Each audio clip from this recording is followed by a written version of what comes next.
We we have got a very cool one today, guys. We have got a very cool one today, guys. We're going to talk about something which I think a lot of us went through when we started cycling, and for sure when we started to increase the mileage on the bike, and some of us still suffer from it, which is foot pain. Okay. In this case study, we talk about how to measure feet. We talk about the difference between a normal shoe, a wide shoe, and a volume shoe. We will briefly discuss the topic of wedges and wedging and shimming, and then we finish with saddles, because in a bicycle, the saddles take the majority of the weight of the cyclist. So without wasting any more time, I can see Debbie is already in the waiting room waiting for us. Let's just start. Let's just start the appointment, and hopefully I can help Debbie and provide some guidelines for a solution.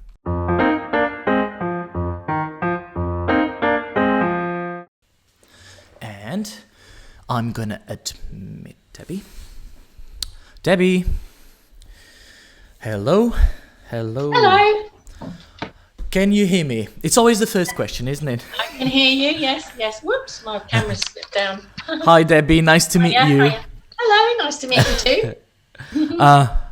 Yes, so thank you so much for contacting me and for agreeing to do this little kind of case study like we did with Zoe. Yep. Where are you? Are you in St Ives in Cambridgeshire. Okay. So I've got everything, all my rigs recording. Good. So we're live. Well, not live in camera. Yeah. And for the next hour, I think we can start talking and just see how I can help you. Hopefully, I'll be able to help you. Hopefully, yes. Yeah. So some of my cameras will stop recording. Okay. So I'll have to stand up and restart the buttons again, That's fine. if that's okay. Mm-hmm. And what I'd like to begin with is with you telling me what your symptoms are, kind of like how you described in the email. Yes. And then I'll try and go from there and try to address some of these issues, and then we'll go from there. Okay. Yeah. Okay, fine. Yes. So what I found is that after about 15-20 miles, I start to get a burning sensation in the sole of my feet. Mm-hmm. And sometimes that can be relieved by curling my toes up or twisting my foot to the side in the cleats. And then other times that doesn't happen. And so I'll need to stop and take my shoes off, just rub my feet, or take my socks off and put my socks back on and my shoes back on. Yeah. And then I'm okay again for another 15-20 miles. Yeah.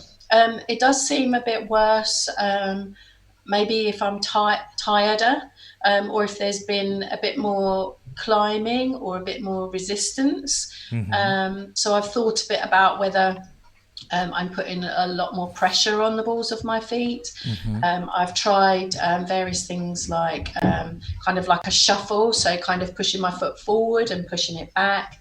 Yesterday I was trying heels down, but it really is that sort of burning sensation in the soles of my feet, almost like I've been out dancing all night in stilettos or something. Yeah. And then more recently I've been getting like a numb little finger. Mm-hmm. Which I then have to take my hand off the handlebar and just kind of squeeze my fingers together. But again, last week I did 102 miles and my feet were really sore. I must have stopped every 20 miles. And then my finger was still tingly and numb the next day. So the finger. Okay. Which hand? My left hand. Left hand. Okay. Only my left hand. And you write with your right hand? Yes, I do. Yes. Yeah. Yes. So whenever you have to take a sip of water, which hand do you take off the handlebar? Right hand. Right hand. So you always leave the left hand on the handlebar. Yes. So we would say that during a ride, the left hand is in the handlebar pretty much all the time. So it's all time. Constant pressure on that hand. Okay. Yes. Did you notice any aggravation? So I see several issues, but I see one main issue that's triggering all the issues. So and that's the foot. Did you notice that, for instance, when you've spent the whole day walking about, standing, sitting down, standing, sitting down, and then you go for a ride, that the issue is exacerbated earlier on? No, and I guess that's hard to measure because I work full time, so there's only a few times where I'll go out for a bike ride after work, and then I probably do 32 miles, and I don't notice it so much. But I don't know if that's a long enough. I mean, given that it did come in at about 20 miles on the long ride, probably it doesn't. But I've never done more than sort of 35 miles in an evening, so after a day at work. I generally wear high shoes, not super high, but I've always worn high shoes, and I don't get that feeling in shoes. I used to get it running. I used to have the same feeling running, and the same feeling snowboarding. So when I did a half marathon and I had to take my shoes off every 3 miles. Okay. So I did buy inner soles with my previous cycling shoes, but I haven't put them in these ones. Right. So that may be. And so, are these cycling shoes new, or have you been wearing them for Yeah, quite some time? I've probably had them about 3 months. Okay. And you say that they're wide shoes, right? Yes, I went for bigger. So I'm normally a 42 shoe, so I'm about a 7.5, and so that's about a 42. These are a 44E. So actually, if I wear a thin sock, my foot actually does move around in the shoe. Right. And I've noticed more lately that my toe is banging on the end, so it must be. I may have changed my style or something, because my toe is now knocking on the end of the shoe. Do you think it's sliding? Can you put like a finger behind your heel? Yeah. Can you fit a finger behind your heel? Okay. Yeah. What shoes are they? They are. They're either Specialized. What's the other one called? Beginning with S. Shimano. Shimano CD Specialized. Shimano R43s, I think. Okay. I've got some pictures to send you. Yes. Yes, we'll do that later, so I can include them in the video. Yeah. So Debbie, hello pumpkin. Can I see that? Thank you. Who's that? What's that? Oh, bless her. Oh, that's nice. Say what? No. What was I saying? Are you asking me? Right. Did my shoes. Can I put my finger behind the shoe? So I tried different shoes. I had Bond Ranger shoes before, and they were purchased on colour. Yeah. So and that's okay. Yeah. If they're the right size, that's okay. Yeah.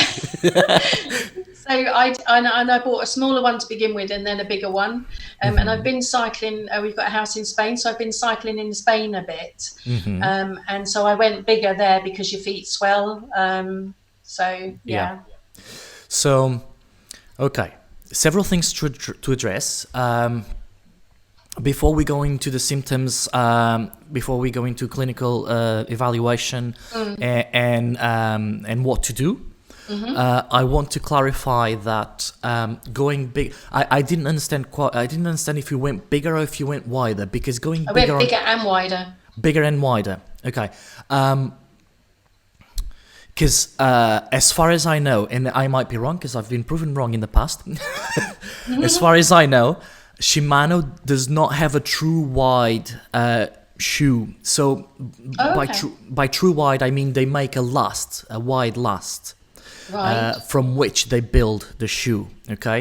So what they do is they use the same last and they put more material, which makes it a more volume shoe, right? Right. Okay. But most people don't need volume. You can adjust volume. So the thing with a shoe is that yes, you can adjust the volume by the straps, can't you? Yeah. So that's the only thing that you can adjust. You can't adjust the length because that's the sole, and you can't adjust the width. Yeah. But you can adjust the volume by I see. Because they call it a straps. 44E, so I thought that meant wide. There you go. When you search wide, okay. So those numbers are used by Clarks a lot. I know because my children use all those measurements because the volume. Because they have. So I've got twins, and they have the same size feet. Really? Yeah, but has a lot less volume than. Okay. Right. So like. EEE, which is more volume, and is only E. Does that make sense? Oh, okay. So that's the material on top. Oh, okay. Right. Yeah. So let me see if I can share my screen. So I have written share screen and share this one. Yes. You can see my screen now, right? Oh yeah. Okay. So I have written a an article on LinkedIn. And I'll share that with you. Okay. And it's all about shoes. It's all about cycling shoes. How to buy cycling shoes. I start with a very curious introduction on where did these numbers came from, 42, 43, 8.5 and all that. But then if you scroll down, you'll see how to measure your feet to buy cycling shoes, and how to buy cycling shoes. Okay. And that's a really useful thing that you can look at. So so usually, that's me again. So usually you need to measure your feet, and your feet has two measurements: length and width. You don't worry about the volume, which is the third. That's adjustable. Yeah. That's adjustable, absolutely. And in that article, I teach how to measure your feet. You would need your partner to do that, so you just stand or sit down and all that. And then you need to look for brands that have at least the length and the width of their shoes. Yeah. Okay. This is because you have those measurements in your feet, right? You have a length and a width. So for me, a brand that doesn't tell you in millimeters, or a kind of a system that measures distance, like I like the metric system, but it could be inches, I don't care. But they have to tell you the length and the width of their last, okay? If a shoe brand doesn't tell you the length and the width of their shoe, to me, it's not a serious brand. It's not serious about shoes, you know. Hope this makes sense. Yeah. And then you buy shoes accordingly. Okay. Yeah. So, so obviously you need to meet those dimensions. So the shoe needs to meet those dimensions. You have to have the proper width and the proper length. A very nice trick that I teach people is to actually take. I'm gonna get my shoes. Hold on.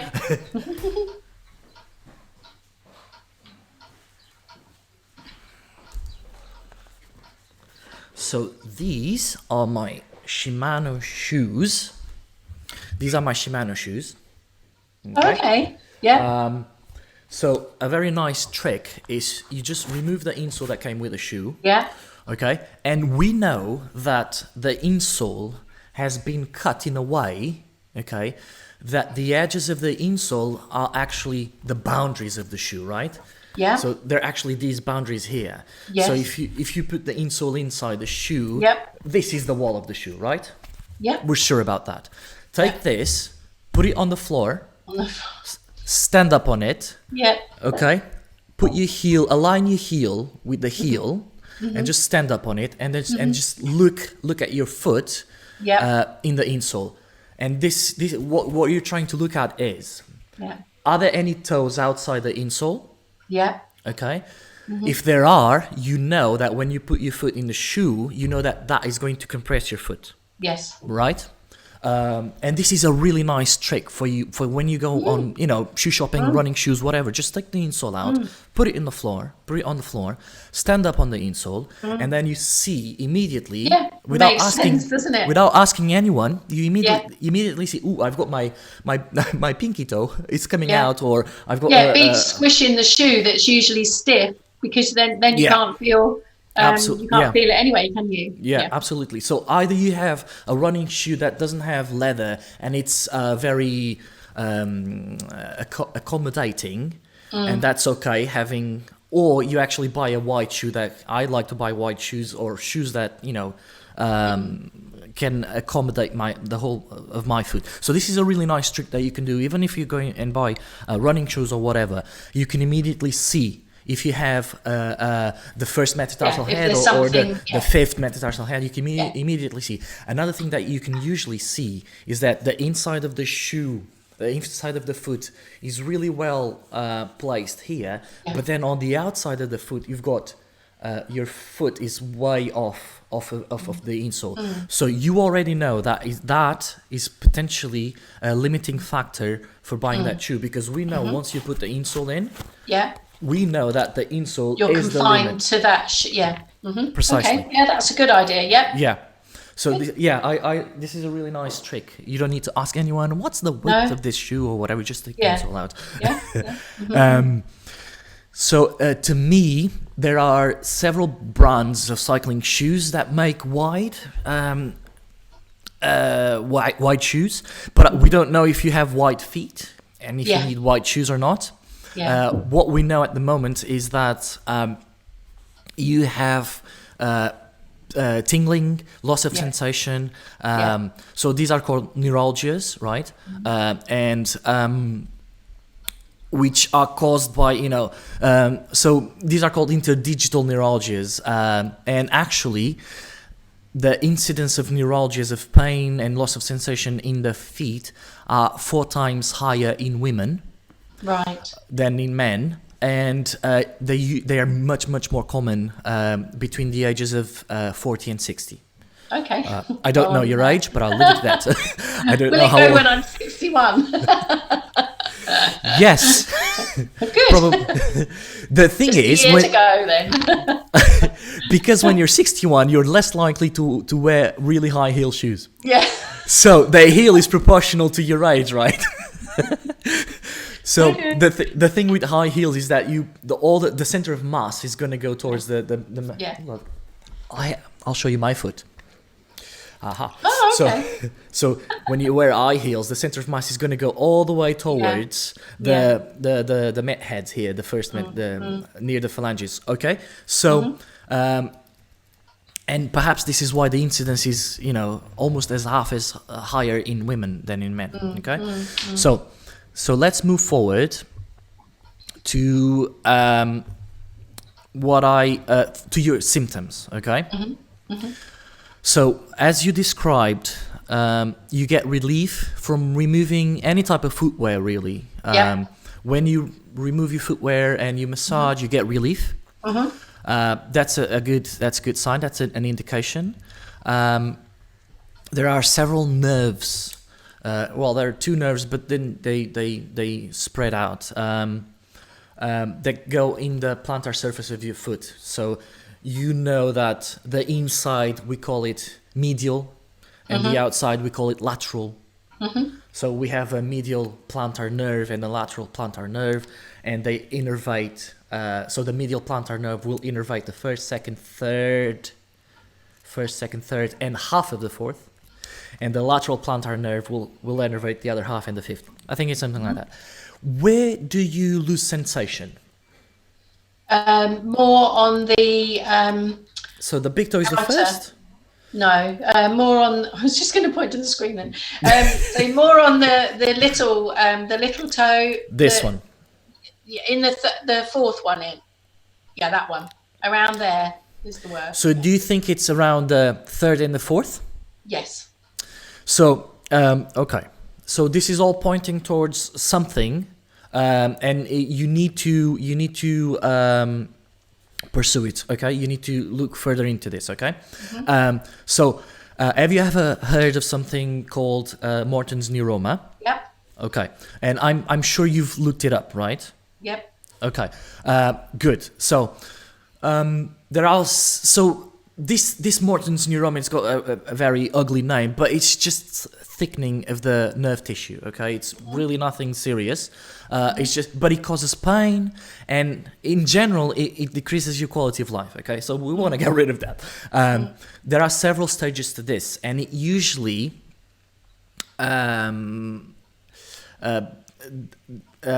this develops because of it could be because of trauma. okay, a traumatic injury. But in your case, I don't think that's the case.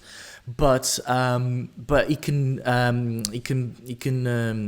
appear because of irritation to the nerve tissue, and this is, I think, your case, whereby whenever you go out cycling, okay, you're rubbing and you're irritating, and then the nerve tissue gets inflamed, and with time, the nerve tissue starts to build up some resistance, some thickening, okay, and with time you get this little ball. Okay, I don't know which stage you could be in. I'm not making a diagnosis, but I'm just trying to give you pointers so you can pursue it further.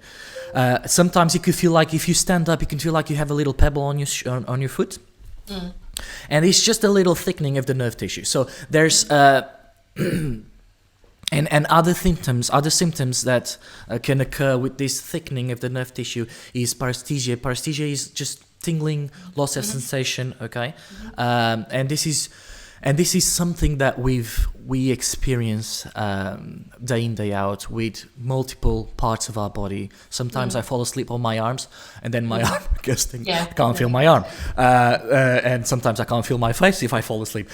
If I sit down for the whole day, I can't feel my bum, right? So all of this is paresthesia. So this is an interruption on the nerve conduction, okay? So the clinical evaluation of this is really simple, okay? It's very straightforward. It should focus on on the function of the foot, okay? It should you would, I think at this stage, you'd probably need to go and see a podiatrist, okay? And I'll tell you, so we are no longer in a age where you go to the doctor and you know nothing, and he doesn't tell you anything, and he just gives you a diagnosis and you don't. So we are in the age where you have knowledge, you have access to knowledge, right? And you can ask and should ask questions, okay? So I'm going to tell you sort of the things that they should be looking at when they do the clinical assessment and the clinical evaluation, okay? So, and some of the things you can try at home, because they are that easy. I mean, it's your body. You can try and poke and move and see if you get a positive response.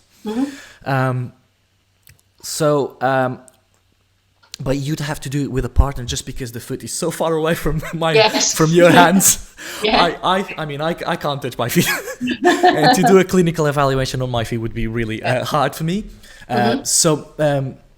So if you want to take notes, so one of the things one of the things they should be looking at is the Mulder sign. A Mulder sign is when you manipulate the foot. So what they usually do is they will just try to increase the anterior arch right there, okay? And then try to palpate within the phalanges, within the metatarsals. I don't know if you can see. So if they increase the arch of the foot, and then they palpate within the metatarsals, so I'm palpating within the metatarsals, okay? And either you hear a click because you've hit the neuroma, and when you squeeze it out, the neuroma will pop out within the metatarsals, okay? It's just because all of this is tissue. All of this is tissue, okay? So when you increase the anterior arch, transversal arch, if the neuroma is big enough in here, it will pop out, and you will hear a click. It's painful. I don't think you're at this stage, because otherwise you would have said, when I stand up, I feel like I have a pebble, and some days I limp. No, I definitely don't, no. So you're definitely in a stage where you're building some sort of resistance to the friction, either because, and then we'll talk about solutions, okay? Don't worry. We'll do it in stages. This is all going to be recorded, and you can see it multiple times. So the Mulder sign is something that they either increase the anterior transversal arch and you hear a click, or they palpate right within the and the prevalence of this kind of these things happening are higher between the third and the fourth toe. Okay. Which is exactly where you feel it. So everything that you've told me indicates that you're building up some kind of thickness or resistance in the nerve tissue that it needs to be addressed right now. Okay. So that's a Mulder sign. Then other things that they should be looking at. So this is to assess this is specifically to assess Morton's neuroma or the appearance of a neuroma there. Okay. Yes. But then they need to look at the foot. And they need to look at the foot function. Okay, some of the things, and then you can look up online, some of the tests that are used to do this. But some of the things they should be looking at is the subtalar joint axis, and the subtalar joint axis is an axis of the foot because it indicates, if your foot is pronating, supinating, or if it's well balanced. Okay. Yeah. Okay, so this is something that, and it's really easily to evaluate the subtalar joint axis by manipulating the calcaneus, to one side to the other, and then you see if the calcaneus, as you go along the axis, you see if the calcaneus is still moving medially or laterally. Okay, I can put some links for you to have a look. Yeah. This is not, believe me, this is not rocket science. Okay. Because they do that when they measure you for running shoes, don't they? They look whether you pronate or the other one. Supinate, yeah. Yeah. Yes, and so this is about the function of the foot, right? Yeah. This is a function of the foot, and all of this is going to help knowing what sort of orthotics, what sort of things we need to do to address your symptoms. Okay, so another thing that they need to do is valgus and varus alignment of the foot. So how the forefoot is in relation to the rear of the foot, because we all have a forefoot that. So this is valgus and varus alignment. So I'm doing this. Okay. I see. Yeah. Yeah.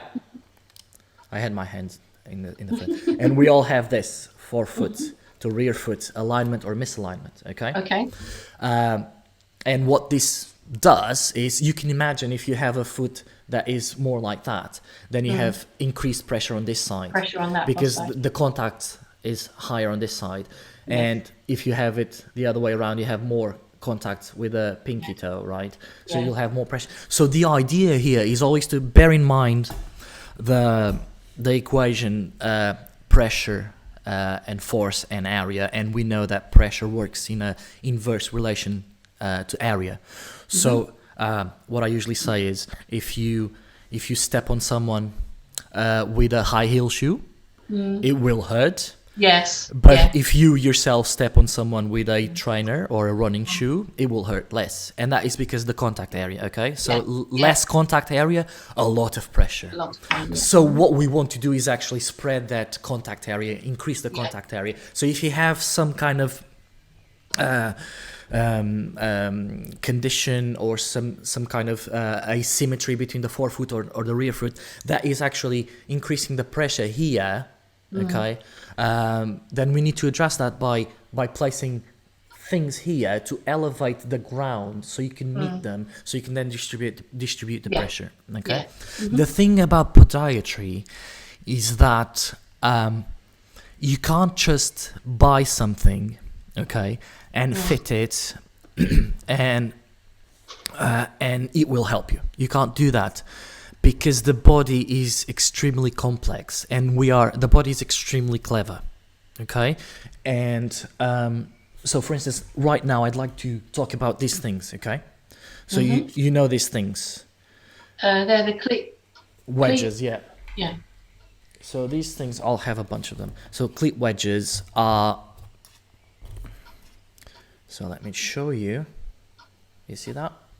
Okay. So I don't have any of those on my shoes. It's a wedge. It's a wedge. By the way, this is the sort of thing that you shouldn't go to a bike fitter, to sort out. This is way beyond the realm of bike fitting, This is in the realm of biomechanics analysis, podiatry, and orthopedic medicine, Yeah. So, but just for the general public, because we're doing this to try and help someone who might feel the same. If you go to a bike fit and they put wedges on your foot, you can imagine that you've got about 33 joints on the foot, 26 bones, something like that. It's really... So this thing has been built to accommodate surface irregularities. We have all of these joints. Can you imagine if you step on a little pebble or a stone, okay? All of that is going to be absorbed by the amount of ligaments, by the amount of bony structures, by the amount of joints of the foot, okay? Yeah. So you can imagine that when you put a wedge on the foot, okay, especially on the cleats, everything is going to be absorbed by the amounts of range of movement, of degrees of freedom that the foot has. So these are usually marketed to fix knee problems and all of that, but it does not go higher. It does not go past the feet, okay? Because this is an incredible structure. Yes. We can keep our vestibular centers aligned with the horizon, downhill, uphill, side to side, okay? We can keep our vestibular systems just because of the foot. This is a marvelous structure, okay? So for instance, in your case, you go to a bike fit shop and they would probably try and fit you with wedges, but in your case we need to address them specifically in the foot, okay? And this is something that I really want to get across, okay? Foot issues need to be addressed in the foot, within the foot, okay? If you're trying to address things with pedal systems, cleats, okay, that is going to have repercussions higher up in the kinetic chain. So for instance, if you want to widen your stance, so you've got the pedals, right? And if you want to widen the stance, okay, that is going to have repercussions up in the knee, in the hip. And in the hip, Exactly. So if you use different pedal systems and all of that is going to have repercussions. For the foot, you really need to go inside the shoe. Okay. So we were talking about the clinical assessment. And we're talking about the varus and valgus alignment. Okay. You also need a navicular profile, and a navicular profile. This is something you can do at home. Okay, and it's really easy. It's called the navicular drop test. You use a business card, whatever, and then you sit down. You ask someone to locate your navicular bone, which it's really easy because it's that protruding bone. It's not the ankle. It's the next one in front of it. We all have that bone. You know which one it is, right? And you feel it, you find it, okay? And you make a little dot with a pen. And then you measure it sitting down.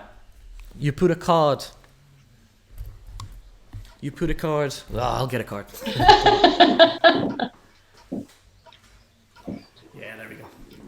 This is so easy. It's really easy to do, but you put a card in front, right? You're sitting down, you put a card in front, and then you make a little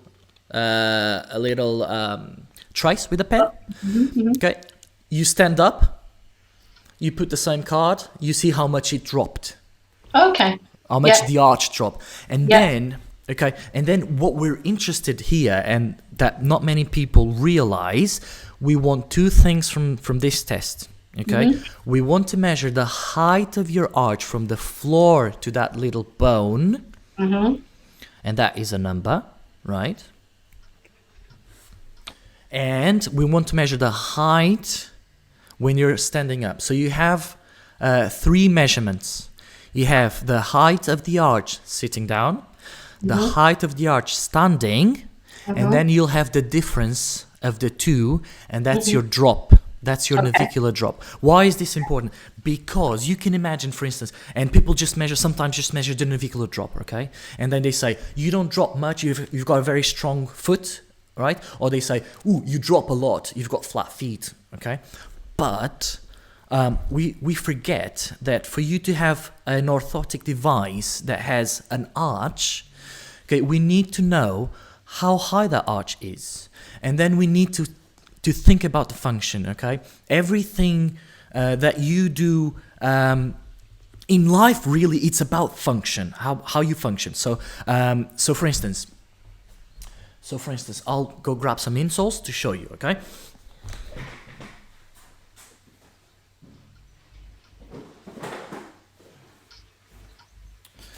Okay. Debbie, do stop me at any time if you have any questions, okay? Because I tend to talk a lot.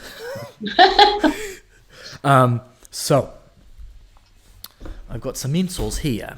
So when you're cycling, let me ask you a question. When you're cycling, do you think you put as much force on your foot as when you're running? No. No, I agree. So should you have the same arched insole as when you're running? No. No. Should you have a lower arch or a higher arch? When you're cycling or running? When you're cycling. When you're cycling. A lower.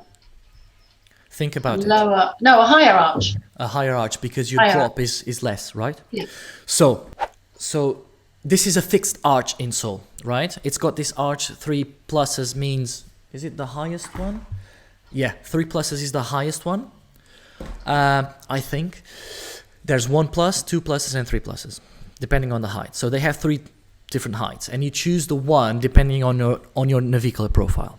And all we're attempting to do here is to fill areas of your foot so that we distribute the pressure. Yes. Okay. But the thing is, okay, you got the correct arch height. Okay, but the point of maximum height, does it coincide with the point of your navicular bone? So you have to measure the distance from the calcaneus to the point of the maximum height, okay, and it should match. If it doesn't match, then what do you do with this insole? Okay, you can't move the arch. Yeah. Okay, but with this you can. Yeah. Because you can, and so this is one of the measurements, right? You can move the arch. The other measurement is, where is your arch? Is it closer to the medial bit? Yeah. Is it inner? Yeah. You can't move it. Yeah, because everyone's different, aren't they? Yes, absolutely. With this one, you can move it because you can put it more medially, more laterally, more anteriorly, more posteriorly. Okay. With this one, again, and it really is a 3D insole because then you have the height of the arch that you can change, and that's the other measurement. And how does that attach to those holes? Oh, you just. It just clips. Yeah. Okay, that's clever. Yeah. Okay. Yeah. Got that. You just press it and it clicks in. There are some very cheeky bike fitters that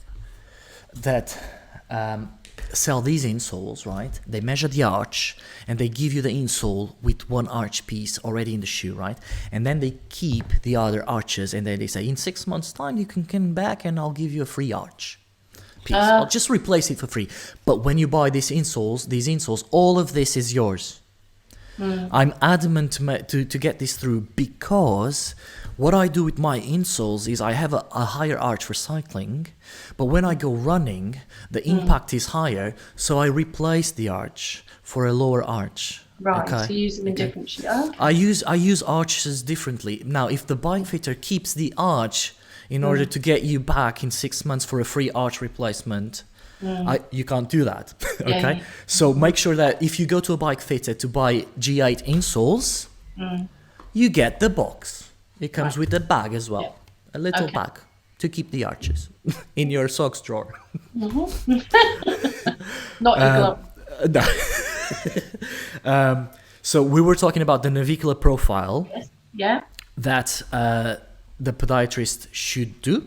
Yeah. But it's also something that you can do at home. Because it might not be important and you might want him to focus within the appointment on something else, right? Yeah. Okay. And so, and then lastly, the feet measurement. This is the last thing, the feet measurement, the length and the width of your foot. Okay. Now, one thing that I really want you to try and do, there are things on Amazon or, they're really inexpensive. I usually build my own with cotton, felt, whatever. And these are called metatarsal buttons or pads or Morton's Neuroma pads or whatever. And this is why I have the specialized insole here, because they come with something built in, which is it's more like a marketing move, because this pad really has to be placed in well, you can get away with the arch not being in the same, but the pad itself, you really have to place it within the proper place, within where your neuroma is, okay? And what you're really trying to do is place a pad in order to increase the surface, in order to take some pressure and some force off of the area. So these are called, these have several names, met buttons, metatarsal buttons, Neuroma pads, Morton Neuroma pads, etc., etc., etc. If you go to a clinic, podiatry clinic, they will give you a gel. You know those insoles that have gel inserts, like a gel heel? You can cut that, provided that the gel is contained. You can cut that and make a little gel pad and try it, okay? Because the thing about going to an appointment is that they do it in the house, but you don't have real world experience yet. Okay, so just try it. What you want to do, and I'll give you some YouTube videos of physiotherapists and podiatrists that teach you where to place that pad, okay? And it's easy enough for you to do, and for you to try to understand if this is going the right way or the wrong way. Okay. And these are some of the things that you don't really need to spend money. You just try experimenting with them, isn't it? We've covered the feet, but you said also, do you have any more questions regarding the feet? No.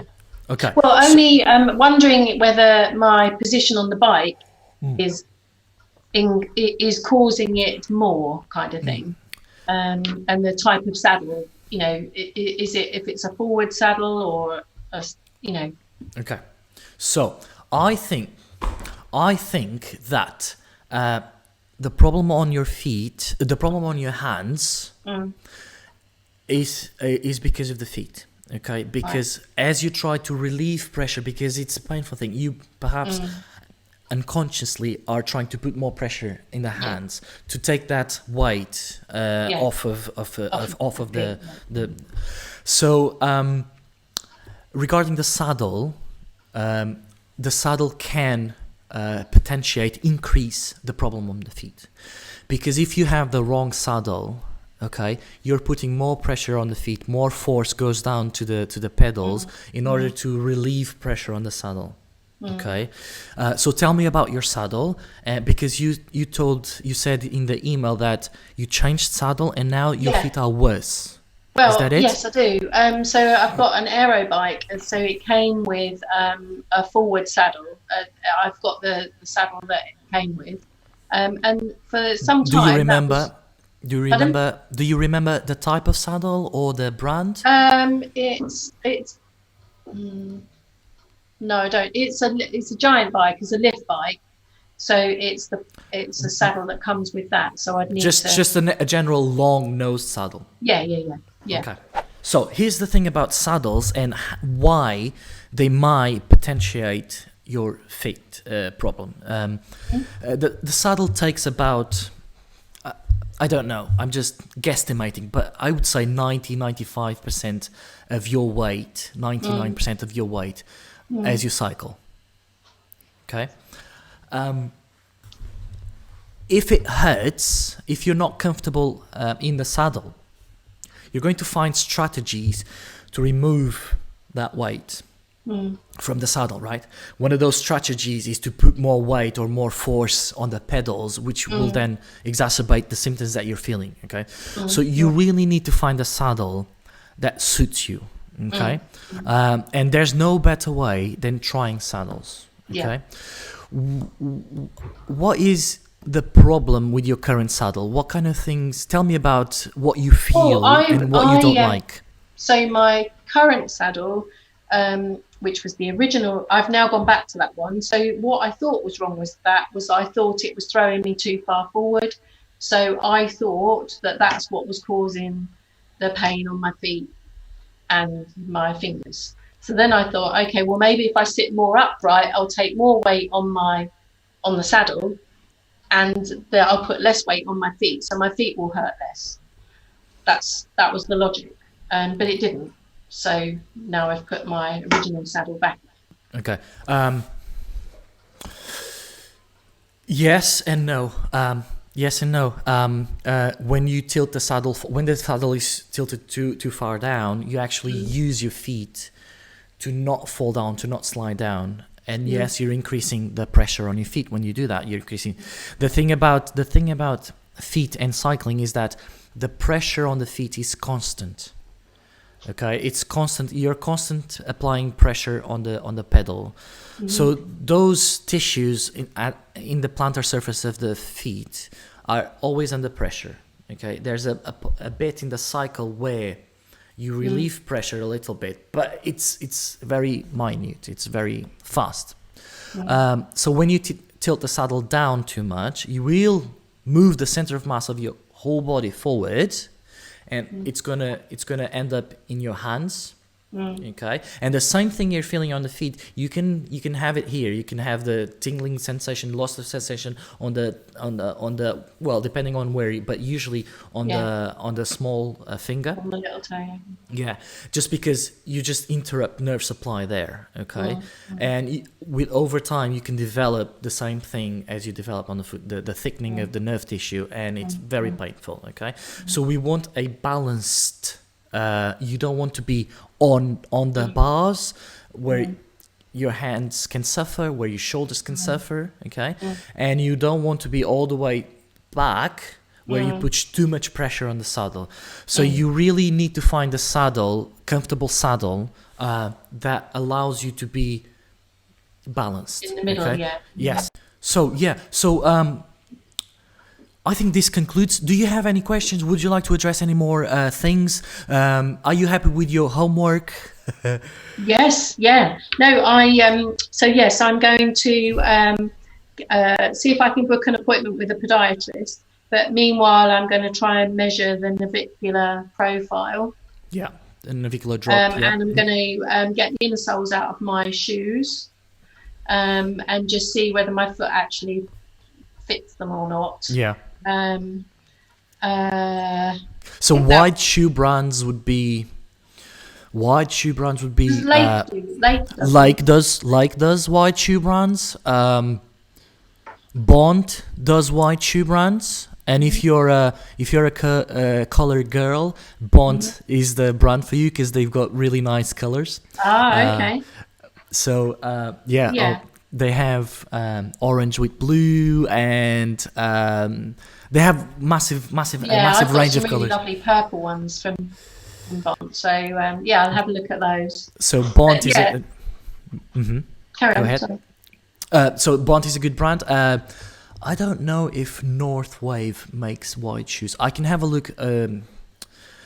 Which brands make wide shoes? I know for certain. Because when I did wide, Shimano came up, so that's it's a bit difficult for someone like me to know whether they're just saying you've got a lot of volume. So I think that probably is the issue. Yeah, I think you're right on the money. I would say. I think they call it wide, but they're not true wide shoes because when you increase the leather material on top, you're just increasing the volume. So I call them volume shoes. It's a fuller fitting, isn't it, rather than a wider fitting? Yeah, which someone, for instance, if you have claw feet, they call it. So you have the flat foot, which is someone with low arch when you put weight on it. Yeah. And then you have the claw foot, which is someone with a very rigid high arch. Okay, those people might benefit from a volume shoe. Okay,